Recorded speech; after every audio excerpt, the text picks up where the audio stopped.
What's up, guys? Kyle McGee here, back with Wrestling the Past. And today we are going to be doing a bit of a look back, a retrospective on the Brock Lesnar versus John Cena timeline. Now, I will say as a note, there are two things I'm skipping over in this one. There's two tag matches from back in like 02 and 03 from SmackDowns. That I'm not focusing on because in neither of those matches was Brock Lesnar versus John Cena the focal point. So I'm not going to cover those today. But I did go back through and actually rewatched every Brock Lesnar and John Cena encounter over the years. Didn't watch the full builds to any of them, but I did go back through and watch all of their singles matches, and including the Royal Rumble 2015 Triple Threat. So I'm going to go through and talk about those today. If you want to go back and watch those yourself, I will provide references throughout my commentary on where to find them, best ways to watch them, so on and so forth. Some of these matches are actually available for free on YouTube. Some of them you'll have to go to Peacock for. So it just depends on which way you want to go about it. If you got Peacock, cool, you can watch all these. If not, you can watch the majority of these on YouTube. I think there's actually only one of them you can't get to on YouTube, so there is that. So where we are starting today, we're going to go all the way back. Today is September 20th as of right now, because it's 2:40 in the morning. I actually watched this last night, September 19th, which was the 23-year anniversary of this match. So the Friday Night SmackDown, September 19th, 2002 would be the first time Brock Lesnar and John Cena would go one-on-one. This was actually the go-home show for Unforgiven 2002, and it was in the lead-up to Brock Lesnar and The Undertaker in the main event of that pay-per-view. So this was really more of a showcase for Brock. It wasn't meant to be anything for Cena. Cena had only been on the main roster for just under 3 months at this point, and was really lower card, whereas Brock had had the meteoric rise after debuting on the Raw after Mania that year, and was coming off a SummerSlam main event win where he defeated The Rock for the WWE Championship and had his crowning moment. So needless to say, two different parts of their career. If you want to watch this from the beginning, you can go to Peacock, go to Friday Night SmackDown, and it's Season 4, Episode 38, and you'll go to 25 minutes, 27 seconds in. You'll see the pre-match stuff. This one is actually available for free on YouTube as well. So from going back and watching this, before the match, Heyman and Lesnar are arriving to the arena, and they're flanked by security, and it's because Brock Lesnar, apparently there was footage earlier in the night showing Brock Lesnar put his hands on The Undertaker's pregnant wife, Sarah, and it caused her to go into a false labor due to the stress. So security was there to protect Paul Heyman and Brock Lesnar from The Undertaker, because supposedly he was pissed and he was desperately trying to make his way to the arena. Of course, that would lead into their match. So again, Cena is more of the afterthought here. The entire idea behind this match is Heyman is begging Lesnar, go out there, throw the F5, and let's get out of there as quick as possible. And then we'll go back here with security and we'll get out of the building. And this is obviously a far cry from the Cena we've come to know over the years. He's young. He's still rocking the biker tights and the wrestling boots. It's like, I want to say it was like almost like a pink and blue combo that he was wearing. This was just a prolonged squash match here. The match was secondary. The main thing that was going on here was the story with The Undertaker and with Heyman desperately wanting Lesnar to get out of there so that they could get out of there safe and make it to the pay-per-view. It's a Brock Lesnar squash match. I mean, that's the best way I can put it. Cena shows some heart, attempts to fight back. He even manages to briefly get Brock off his feet with a drop kick. But Brock just overwhelms him and beats him down for the entirety of the match. And we get the finish when Cena attempts to pull Brock down into a crucifix, and Brock just muscles him up and lands the F5. So again, short match. It's probably just about 5, maybe just over 5 minutes. Very short match. So needless to say, a far cry from, wow, John Cena is the face of the company. That would that would not be your thoughts after watching this match. You would not expect that John Cena was going to be, in less than 3 years' time, the face of the company. So we fast forward ahead, and we move to February of 2003, February 13th, 2003, Friday Night SmackDown. And again, John Cena is not really the main character here, but he is a few months into his Doctor of Thugonomics heel run, so he is a little bit higher up the card now. But this is in the build-up after, this is right before No Way Out, 2003, so this is after Brock Lesnar has won the Royal Rumble, and he's on his way to a main event match at WrestleMania 19 against Kurt Angle, which is, of course, a legendary match in its own right. But on this episode of SmackDown, he's going one-on-one with John Cena. John Cena comes out and has his rap battle. This is the one that you cannot watch on YouTube that I've found.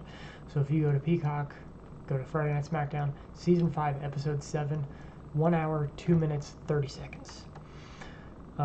During his entrance, Brock comes out. He sets a chair at ringside because he had invited Kurt Angle to come watch his match earlier in the night.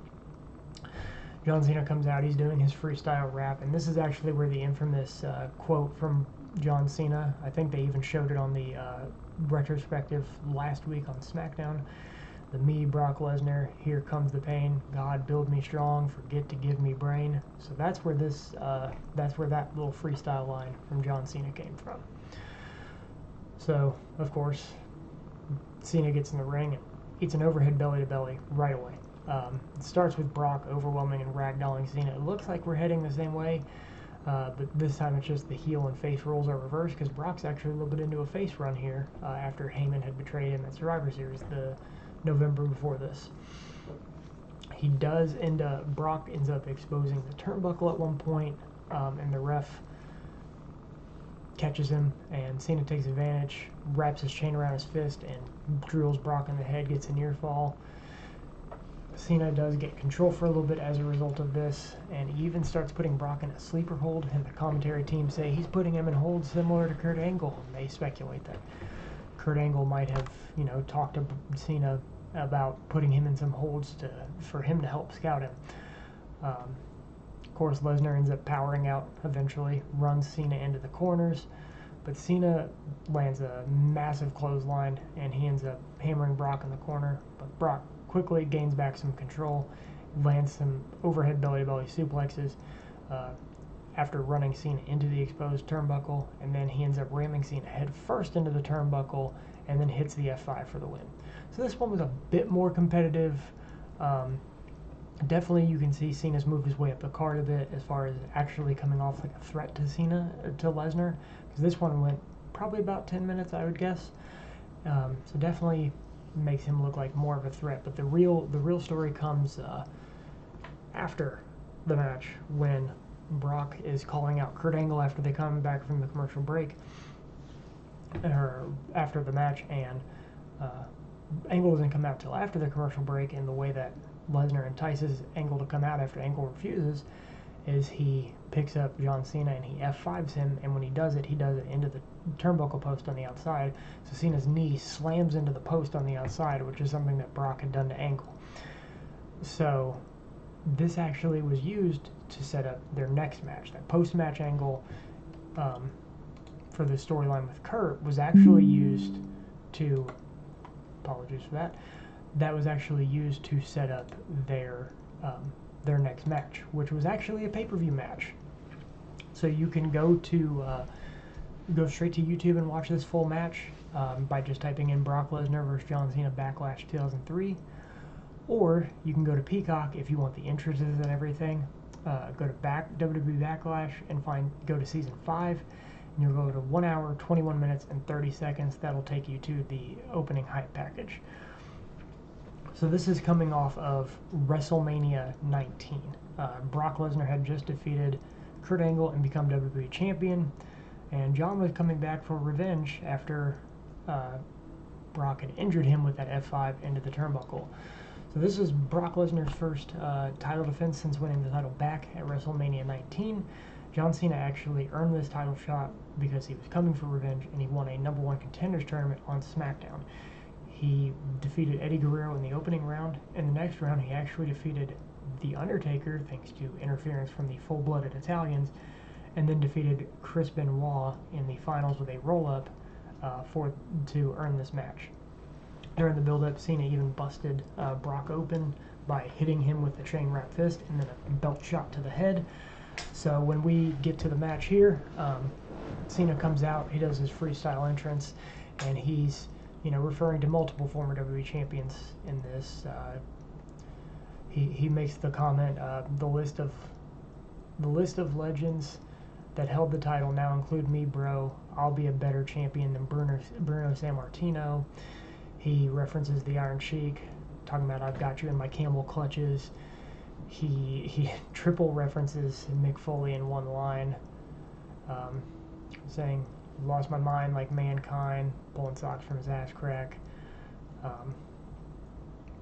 Something about your dude, I'm straight, your dude love, so get off the Cactus Jack. Talks about attacking you from all angles, you'll be calling me Kurt. And then he gets some cheap heat. They're in Massachusetts, which Cena is from, and he wears a Yankees jersey there because, what better way to get heat in Boston than by wearing a New York Yankees jersey. Says he's wearing the Yankees jersey because Massachusetts make him sick, and that actually gets a Yankees suck chant going. And then Brock comes out. Brock does his jump into the corner. It's kind of funny. He does his typical, entrance taunt, and it looks like he's expecting pyro, and it doesn't happen. He just kind of laughs and stands there doing this with the crowd. But then he jumps up onto the ring apron, and the corner pyro goes off, and Cena kind of acts scared when that happens. So this is obviously the first match where Cena is meant to be a legitimate threat to Brock Lesnar. He's not just there as, I hate to dismiss it as saying it, but a filler match in the build to something else. He absolutely was. The first match. The second match they had back in February of the same year, 2003, he was a filler match, but still a filler match. This is the first time where it's like, okay, John Cena is arriving in the main event scene. That is what this is meant to be. So, despite Cena acting scared early, the action to this one actually gets started when Brock is going to hand the title to the referee, and Cena attacks Brock from behind, and that gets us going. So Cena attacks Brock from behind, and then despite that, he's hitting him early, but Brock quickly takes control. He lands some backbreakers, a fallaway slam, and a couple vertical suplexes early. And then, not even a moment later, we get a really impressive show of strength. Brock military presses Cena up and then slams him down with ease. Cena's 240 at the time, I think, and Brock lifts him up like nothing. Just straight up overhead, straight arm and everything. And then he clotheslines Cena to the outside. They go outside the ring. Brock kind of taunts him with the belt, tells him this is what it's all about. He gets back in the ring. Gets Cena back in the ring. He throws him off the ropes, but Cena holds onto the ropes, then ducks out. He goes for a chair. Brock stops him and then goes to throw Cena into the steel steps, but Cena counters and throws him into the steps, and then slams Brock's head into the steps a couple times. And when you know it, how I mentioned that he busted him open in the build-up to this, Brock had the bandage on his head when he came out, and now Brock's busted open, and he's bloody again. So, of course, Cena works on his wound for a good bit, getting some heat on it. He actually will, stomps on his head a lot, throws some punches. Eventually, he lands a big shoulder tackle, knocks Lesnar out of the ropes onto the ring apron. Cena takes advantage with Brock draped over the middle rope, throws some knees to the head, and then eventually goes for the leg drop off the middle rope to the back of Lesnar's neck while he's draped over the rope, which it's funny because the leg drop off the top rope would later become to the back of the neck would become a staple of Cena's in the years to come. So they go back out of the ring after that, and Cena sends Brock headfirst into the post, just continuing to work on the head wound. He brings him back in the ring, and then he kind of works a sleeper hold for a good while, but Brock manages to power out of it and literally grabs him like this, and if you watch it, you'll see, and snapmares him over the top. in onto his back. My cats are being crazy in the background, so apologize for any of that. And then Cena lands a big DDT, so the comeback doesn't last long for Brock. Cena lands a big DDT, gets a near fall. He starts kind of teeing off on Brock again, and then he charges for a big punch, but he gets caught with a huge spine buster. So after he's teeing off, he charges in at Brock. Brock catches him, big spine buster. They're both down. The referee starts counting them both out, and then we have a brief back and forth of them trading shots as they get back up. But Brock gets cut off by John Cena. John hits him with the old jawbreaker, where you put the head under the chin and drop down, and then clotheslines him to the ground. He locks in another sleeper, and this time locks in the body scissors. Holds this in for a good while, and this makes sense because we're in Massachusetts and it's Cena's home, but there's actually some relatively loud "Let's Go Cena" chants that start raining out during this sleeper hold, which I thought was interesting with how heavily he was being booed earlier on. Of course, no surprise, Brock eventually works his way up, rams Cena into the corners, lands a series of clotheslines and then a power slam. Cena ducks a corner charge, and Brock nearly runs into the ref as a result. Cena uses that distraction, lands a low blow, and like a running blockbuster almost. After they get back up, Brock rams Cena into the corner. Cena goes to use the chain, and the ref stops him. And after ducking a few punches, Brock hits the F5 and retains the championship. So a decent little match, right around 15 minutes. Again, this was very much so about giving Brock a decent first title defense with a credible challenger, and I think this also did a really good job of helping elevate Cena. Cena came off like a legitimate threat to Brock Lesnar, when in the past he was just kind of cannon fodder to him. So this was the beginning of, okay, maybe John Cena's got what it takes to be a main event talent. Now, when it comes to the initial Brock Lesnar run in WWE, that was the end of their time together. They did not have another singles match after this. Less than a year later, so this was Backlash 2003, WrestleMania 20, just a year later, we'd have John Cena as a babyface, and he would defeat The Big Show for the United States Championship at WrestleMania 20, and it would begin his rapid ascent of the company over the next year after that. Whereas Brock would actually be having his final match in the WWE at the time, at that same event, WrestleMania 20, in an infamously not so great match with Goldberg, with Stone Cold Steve Austin as the referee. So Brock would leave the WWE. He would go on, he would try out for the NFL with the Minnesota Vikings. They'd offered to send him to the Europe League. He wasn't interested. He ended up spending some time in Japan wrestling, even with New Japan, and even became the IWGP champion, and then would eventually move on to mixed martial arts. He picked up one win, and then would get signed by the UFC. He'd lose to Frank Mir in his UFC debut. Then he would go on to put together a bit of a winning streak. He would defeat Heath Herring by unanimous decision, and then beat Randy Couture in his fourth ever MMA fight, his third UFC fight, to become the UFC heavyweight champion. He would go on and avenge his loss in his first title defense against Frank Mir, with a TKO finish in that fight as well as the Randy Couture one. Then he would miss some time due to a diverticulitis diagnosis, where he spent several weeks in the hospital having life-saving surgery. But he would end up coming back and defeat Shane Carwin to retain in a title unification bout, as Shane was the interim heavyweight champion. But then he would lose later that October in 2010 to Cain Velasquez to lose his title, which is where the infamous first signs of maybe Brock's going to go back to WWE would happen, when The Undertaker was being interviewed by Ariel Helwani after the fight, and infamously, as Brock walked by, The Undertaker said, "You want to do it?" We wouldn't get the payoff for that for about a year and a half.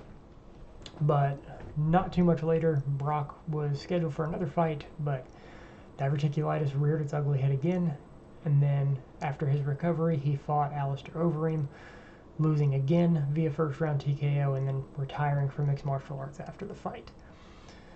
In that time, as Brock had done his tryouts and then ran his way through the UFC, John Cena had rapidly moved up the company. He had actually become the face of the WWE in Brock's absence, which was the spot that Brock was kind of holding.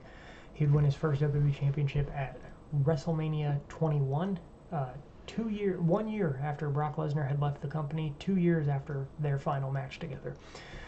He'd rack up championship win after championship win over the years, between 05 and at this point where I'm about to get to, 2012. I believe Cena at that point, he must have been by that point. I'd have to go back and look. But we all know now he's a 17-time champion. He won number 16 at the Royal Rumble in 2017. He won number 15 in 2014. And he won the world title in 2013. So I want to say by this point he was an 11-time champion. Maybe he was an 11 or 12-time world champion at this point. So he had, needless to say, he had racked up some championship wins over the years, whether it was the WWE Championship or the World Heavyweight Championship. And then we're at the point where he's now the full-blown face of the company, and after a year-long build, we finally had, once in a lifetime, even though it would happen again the very next year, at WrestleMania 28, John Cena versus The Rock. The Rock would surprisingly defeat John Cena at WrestleMania 28 in the main event, which would set off the so-called worst year of John Cena's career in 2012. The night after WrestleMania 28, on Monday Night Raw, John Cena would close the show as he was looking to thank The Rock for bringing the best out of him and wanted to congratulate him on his victory. And it had been rumored and speculated that entire day, and it came true when The Rock did not come out, but a returning Brock Lesnar came out. 8 years after leaving the company, he was back, and he finally makes it to the ring and says, "You want to shake someone's hand, huh? Shake my hand." And would deliver an F5 to John Cena. We'd get a brief build to their match at Extreme Rules, which is what we are getting to next. The funny thing about that return, I can recall my friends and I were so hyped. You know, Brock Lesnar and Cena have always been, you know, 2 of my top 5 all-time favorite wrestlers. So I was hyped up. And all my friend group were hyped up. We're like, Brock's back, Brock's back.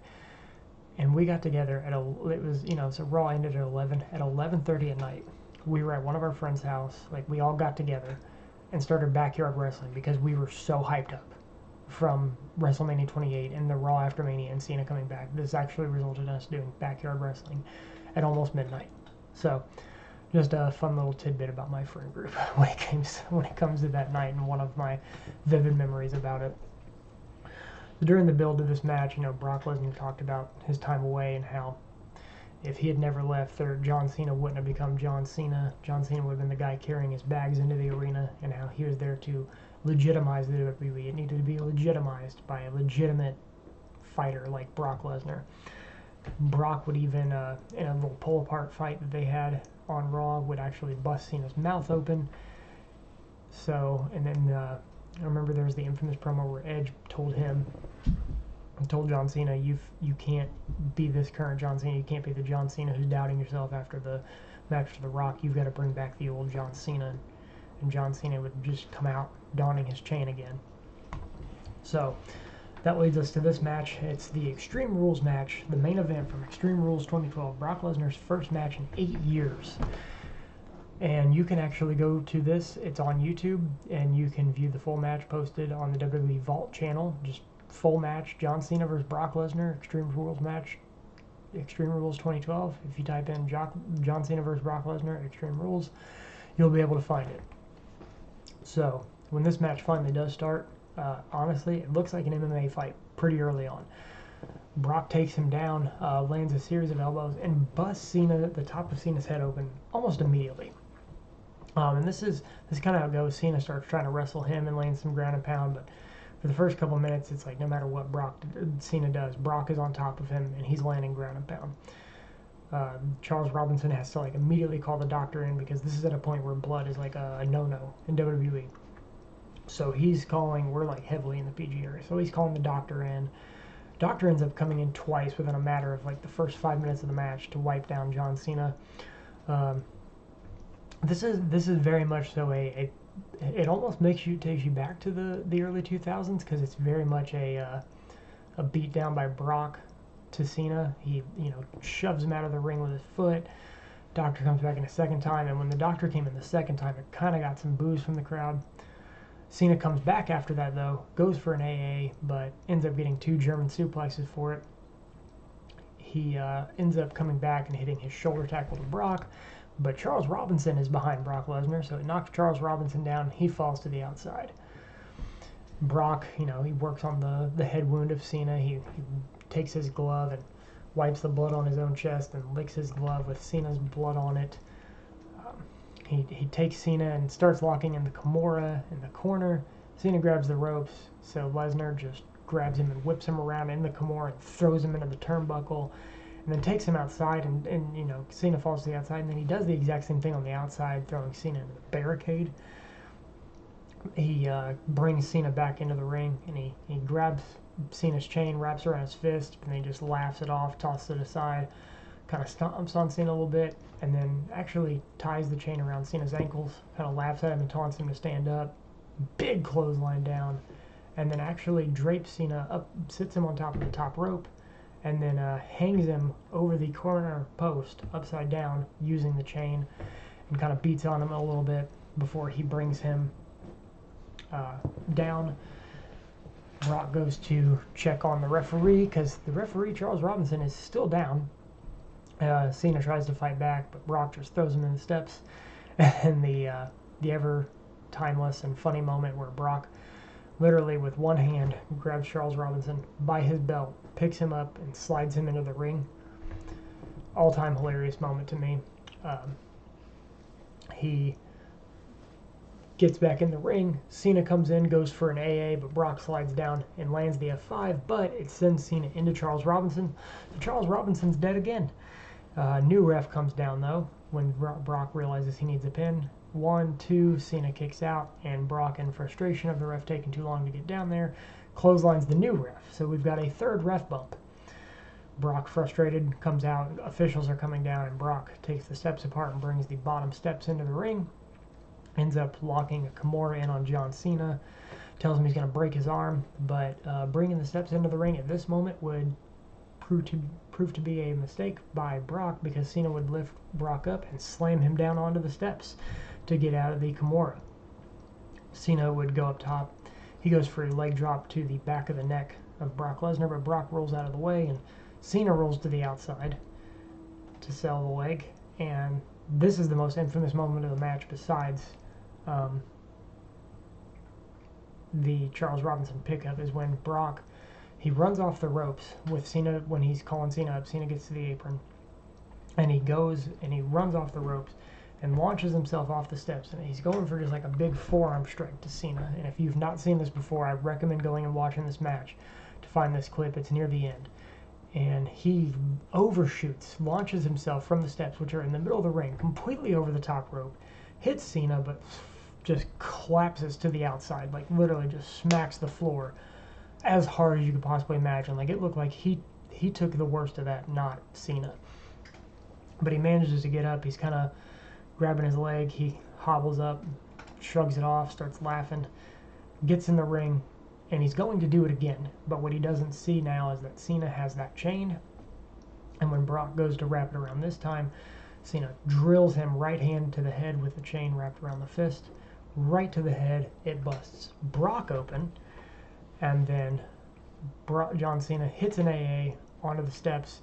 Robinson makes the 3 count when he gets back in, and John Cena is your winner. John Cena has finally defeated Brock Lesnar, making their series 3-1 at that point. So after the match, Cena gives a little speech hinting that he might be taking time off. Talks about how great the Chicago crowd was and thanking them all for coming out, whether they like him or not. And that would be that. That was Brock's first match back to WWE in 8 years. It was honestly, this was my first time rewatching that match, probably since it happened. I think maybe I've watched it one other time since it happened. It was a lot of fun. Very, very violent, especially for the early PG era of WWE. Not something you expect. But we would move on into a match that technically was not supposed to happen, and that is SummerSlam 2014. So originally, I believe the SummerSlam 2014 main event was supposed to be Brock Lesnar versus Daniel Bryan for the WWE World Heavyweight Championship. And that was supposed to be the culmination of the Yes movement and what had happened at WrestleMania with The Undertaker defeating the Streak.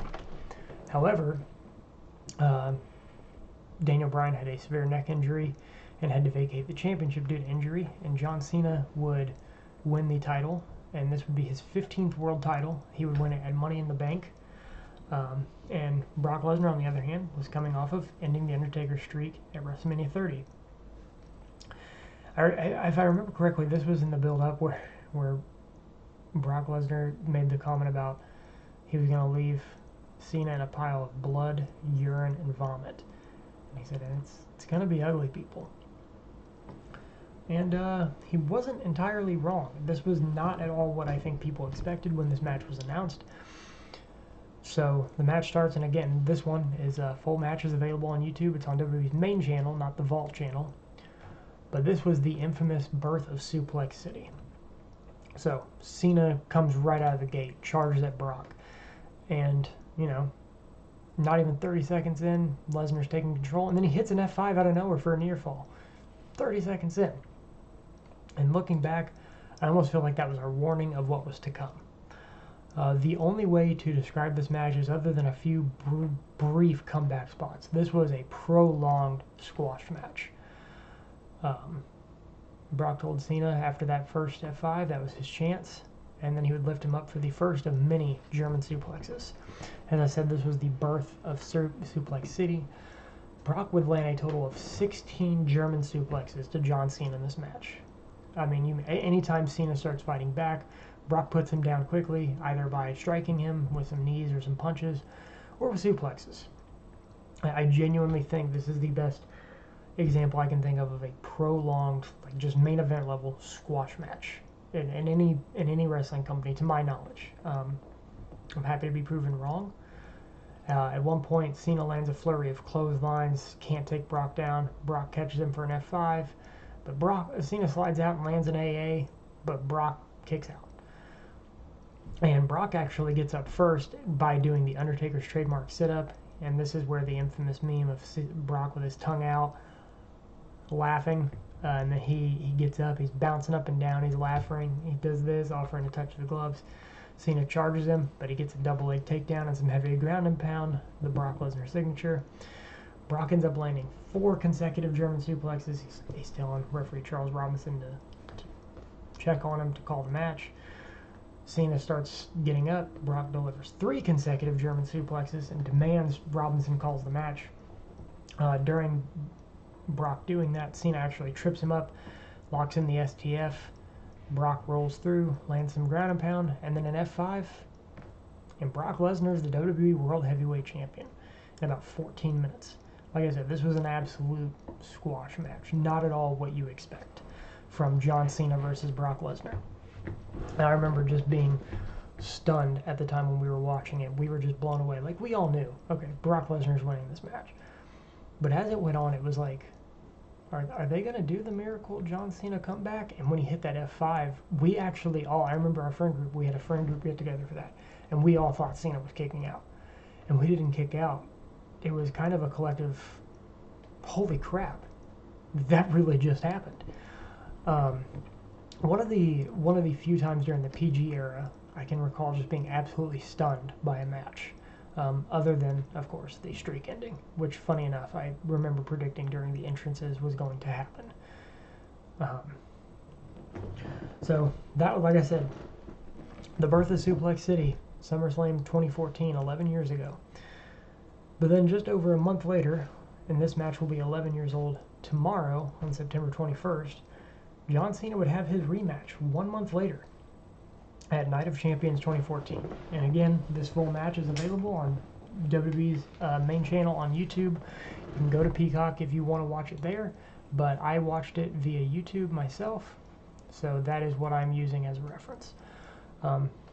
So, in a case of deja vu, Cena charges Brock early. He gets taken in the corner. Brock starts doing a shoulder tackle, but goes for German, and Cena holds on to the ropes this time.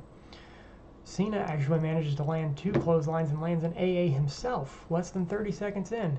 Almost a reverse of SummerSlam, which told you this is going to be a different match this time. But Brock kicks out at 1. And Cena goes to keep the offense going after that. And Brock locks in the Kimura. Cena quickly is able to get a rope break. But Brock starts clobbering him with knees to the ribs and the back and some forearms as well. And he lands the first German suplex of the match. Cena starts fighting back, but Brock locks the Kimura in again. This time Cena gets the ropes with his foot. He fights back with some punches. Brock ducks a clothesline and lands another German. He lands 3 consecutive vertical suplexes to Cena. So they're here for a while. It's exactly like SummerSlam. Cena will try to make a comeback, and Brock will quickly cut him off. He does at one point. Brock charges Cena in the corner. Cena catches him with a back elbow, lands a few elbows and another back elbow, and then tees off on him on the ropes. And then Cena goes for an AA, but Brock counters that and lands a German suplex. And then we realize that Brock's nose was actually bloodied by one of the elbows from Cena. And the commentary team points out, and then they zoom in on it, and Cena has a welt below his ribs, kind of on his back, like almost, I don't think you'll be able to see it but on me, but if you go back and watch the match, you'll see what I'm saying. He has, like I said, it's kind of his lower back, like right below his ribs, kind of around the kidney area. And then Brock takes the gloves off after that. After he's got Cena in the corner, takes the gloves off and goes towards him. But Cena lands an A out of nowhere, gets a 2 count. Cena manages to try and get going again, but Lesnar goes for an F5, and Cena rolls through and locks in the STF. But very quickly, Brock pulls the hands off, rolls through, and he's got the Kimura locked in. And it's really back and forth. Cena powers him up, rams him into the corner twice to make him break the hold. Cena lands a 3rd AA and then locks in the STF again. Brock goes to make the ropes. Cena pulls him to the center, locks it back in. Brock slowly kind of crawls his way, makes it to the ropes. Cena pulls him back out again, locks in the STF, but then lets it go, picks Brock up, hits a 4th AA, and it looks like he's got the match won. But out of nowhere, Seth Rollins comes in. Mr. Money in the Bank at the time hits Cena with the briefcase and causes a disqualification. Seth goes like he's going to cash in, lands a stomp to Lesnar, but when he goes to cash in, Cena grabs him, prevents him. Rollins takes off, and then Brock gives Cena one more F5 to end the night at Night of Champions. So to this point, when it comes to their one-on-one matches, while Extreme Rules was a violent affair, I think if it weren't for the DQ ending, this probably would have been my favorite match of theirs. As far as one-on-one matches goes, I really enjoyed this one. There's a bit more back and forth. There's a lot more high moments. But just off the finish alone, I'll say to this point, their one-on-one matches, Extreme Rules 2012 is probably my favorite. But now we get into, by far, now while this is not technically a one-on-one match, Cena versus Brock was still very much a focal point of it, and that is Brock Lesnar versus John Cena versus Seth Rollins from Royal Rumble 2015 for the WWE World Heavyweight Championship. So, of course, this is kind of tying into the last match with the cash-in attempt, and Rollins costing Cena the match when he had it won. And Brock's, of course, pissed at Rollins for all this. He thinks he's the future. Brock's like, I'm the present. The future will be when I say it is. Cena had actually earned this title shot at Hell in a Cell 2014 when he defeated Randy Orton. And like I said, after the events of Night of Champions, Rollins finds himself in the match without having to cash in his Money in the Bank. Now again, this is available for free on YouTube.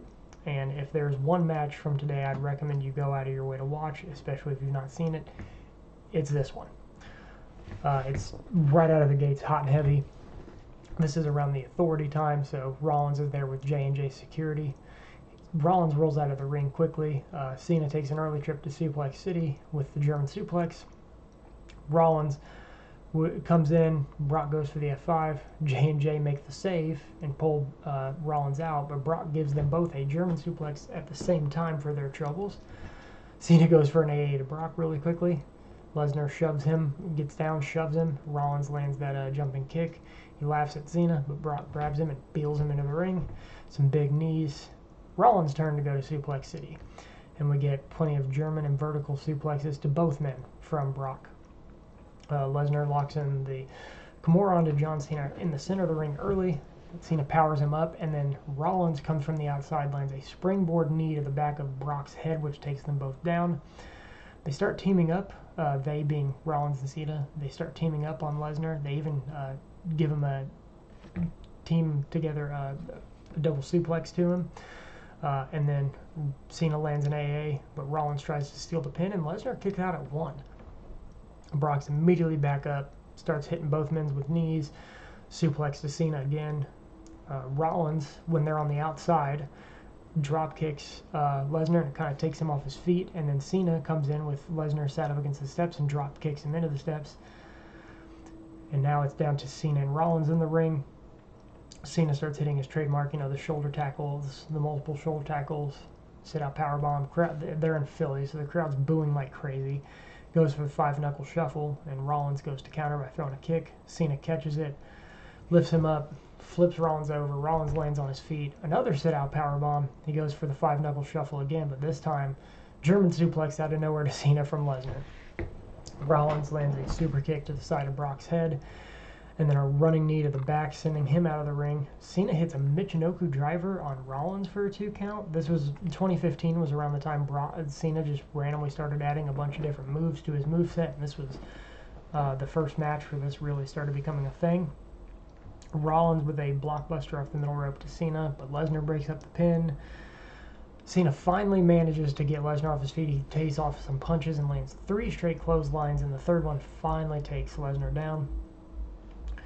And then Rollins, after a little bit, Rollins comes in and looks for a springboard crossbody to Lesnar. Brock catches him and lands an F5 for a near fall, with Cena breaking up the pin. Cena eats a German suplex for his trouble, and then Brock goes to the outside and clears off the Spanish announce table. But when he comes back in, Cena immediately hits 3 consecutive AAs to Lesnar.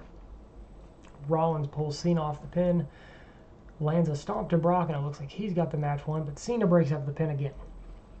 Lesnar manages to get to his feet outside of the ring after a bit, and Cena comes out of nowhere and tackles him through the barricade. Despite this, Brock starts working his way up, so Cena, frustrated, throws him into the steps. He kind of signals to the crowd, to the commentator team, okay, that's it. But Brock still gets his way back up. So Cena takes the steel steps and knocks them into the head of Lesnar, and Lesnar's laid out on the announce table. Cena goes to get back in the ring, but Rollins hits him with the baseball slide, gets that look in his eyes, and sees Brock laid out on the announce table, and jumps up on the top rope and manages to land a elbow drop off the top rope through the announce table. At this point, we get a very loud "This is awesome" chants coming out. Rollins is brought back in by Cena because he's hurt from doing that, but Rollins goes for a small package, gets a 2 count, hits a super kick on Cena, another 2 count. Rollins dives at Cena in the corner. Cena goes for the AA. Rollins lands on his feet. Cena hits a pop-up powerbomb for a near fall, foreshadowing his match with Kevin Owens later that year. And then he goes for the AA. He kicks it, so we end up in the corner. And Rollins ends up hitting a buckle bomb to Cena. He goes for the stomp. Cena counters in the STF, and then J&J Security make it back into the ring. They break it up. They start beating down Cena. They even help Rollins land a shield powerbomb with him playing the role of Roman Reigns. But that's for a 2 count. And then we see the EMTs start coming out with a stretcher, and they're going to be taking Brock Lesnar out on a stretcher. So it's just down to Rollins and Cena at this point. Rollins comes back in with the briefcase, goes after Cena with it, but Cena sends him flying over the top rope, and then he picks up J&J Security together, which was Joey Mercury and JB Noble, for anybody who doesn't remember, lands a double AA to them at the same time. Rollins comes back in with the briefcase, but Cena picks him up and hits him with the AA, and 1, 2, and at 2.99, literally the last possible moment, Rollins kicks out, and this match is still going. So at that point, we get a little bit of a back and forth of them trading shots, and it's the opposite because it's a Philly crowd. They're booing Cena, they're yaying when Rollins goes for the shot. Rollins slides out of an AA attempt from John Cena, lands a spin kick, goes for another move. Cena goes for the AA again. Rollins again rolls down, hits the enziguri, and then hits a stomp onto Cena. Cena kicks out. Rollins looks up to the rope, climbs up, and gets a massive pop from the crowd when he finally, on the main roster, hits the Phoenix Splash. But out of nowhere, Brock Lesnar dives into the ring. German suplex to Rollins, German suplex to Cena. He goes to German suplex Rollins one more time, but Rollins lands on his feet, hits him, grabs the briefcase, hits Lesnar in the head with it twice, and then goes to stomp Lesnar on the briefcase. But Brock gets up to his feet, hits the F5, and wins to retain the title. Absolutely fantastic match. Like I said, if you've never seen it, I know I kind of broke down a lot of the match. I still recommend going and watch it because words do not do it justice. This is one of the best matches of Brock Lesnar's career, one of the better matches of Cena's career, one of the better triple threats I think you're going to find. There's been some great ones over the years. The infamous TNA Unbreakable one with Christopher Daniels, AJ Styles, Samoa Joe. You had one last year in AEW with Will Ospreay, Konosuke Takeshita, and Ricochet. There's been plenty of great triple threats over the years, but this is a fantastic one that I don't think gets enough love. And this was my first time watching it in quite a long time. I think this is the third time I've ever watched this one, and wow, I forgot how good it was. This would be the last time that there was a match between Brock Lesnar and John Cena up until tonight. So tonight at WrestlePalooza in Indianapolis, which I will be there live for, which is why I'm doing this retrospective, these two will finally meet again. We all know, of course, Brock Lesnar returned at SummerSlam this year after Cena lost the title to Cody Rhodes. As he was going to leave, Brock's music hit, and Brock surprised everybody, returning for the first time since SummerSlam 2023, and he would lay out John with an F5, and then he would disappear for a month until he would return during Cena's final ever appearance on SmackDown to interrupt a fantastic United States title match between Sami Zayn and Brock Lesnar, and John Cena, delivering F5s to both men, and then challenging John Cena to the match at WrestlePalooza backstage after the match. But what a lot of people forget is that Brock also, when he returned in 2021 to confront Roman Reigns had just defeated, and that was Brock's first appearance since WrestleMania the year before, after the pandemic and everything. So what a lot of people don't remember, because it was off air, so not a lot of people saw it, is after Brock confronted Roman Reigns, John Cena was still in the ring because Roman had defeated John Cena in the main event, and he delivered an F5 to John Cena. So a tale as old as time. Brock, Raw after Mania 2012, SummerSlam 2021, SummerSlam 2025. John Cena returns to WWE to take out John Cena. And we'll see how it goes. Who's going to win? I have no idea. It looks like this is going to be the very final time these two face off in their careers. I don't imagine Brock Lesnar is going to be around for much longer. We know Cena will only have 5 appearances left. After this, he will have a Crown Jewel in Australia. He'll have an episode of Raw in Boston, an episode of Raw in Madison Square Garden, Survivor Series, and then Saturday night's main event for his retirement. And that is all we have left of John Cena. So I'm very much looking forward to it. I'm going to have a lot of fun. I might get some clips of that and post it on my YouTube channel. We'll see. I probably am going to just focus on enjoying the night because it's going to be my last time ever seeing John Cena. And that's part of why I wanted to do this. So these are 2 of my top 5 all-time favorite wrestlers, dating back to when I was a little kid. I got back into WWE as a kid because of John Cena. My family stopped watching wrestling after WCW went under, and I got back into it in 2006 because of John Cena.